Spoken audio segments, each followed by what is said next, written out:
வன்னியர்களின் இடஒதுக்கீடு போராட்டத்தில் உயிர் நீத்த 21 தியாகிகளுக்கு மயிலாடுதுறையில் பாமக மற்றும் வன்னியர் சங்கம் சார்பில் அஞ்சலி செலுத்தினர்.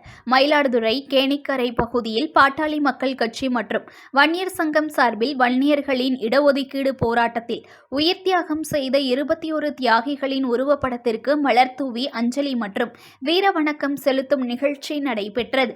பாட்டாளி மக்கள் கட்சியின் மாவட்ட செயலாளர் லண்டன் அன்பழகன் தலைமையில் நடைபெற்ற நிகழ்ச்சியில் வன்னியர் சங்க மாநில செயலாளர் தங்க ஐயாசாமி, வன்னியர் சங்க மாவட்ட தலைவர் பாக்கம் சக்திவேல், பாமக மாவட்ட தலைவர் பழனிசாமி, வன்னியர் சங்க மாவட்ட செயலாளர் முத்து, பாமக நகர செயலாளர் ராஜ்குமார் மற்றும் நிர்வாகிகள் உள்ளிட்ட ஏராளமானோர் கலந்து கொண்டு மலர் தூவி அஞ்சலி செலுத்தி முழக்கமிட்டனர். News1 தமிழை லைக் பண்ணுங்க, கமெண்ட் பண்ணுங்க, ஷேர் பண்ணுங்க, மறக்காம சப்ஸ்கிரைப் பண்ணுங்க.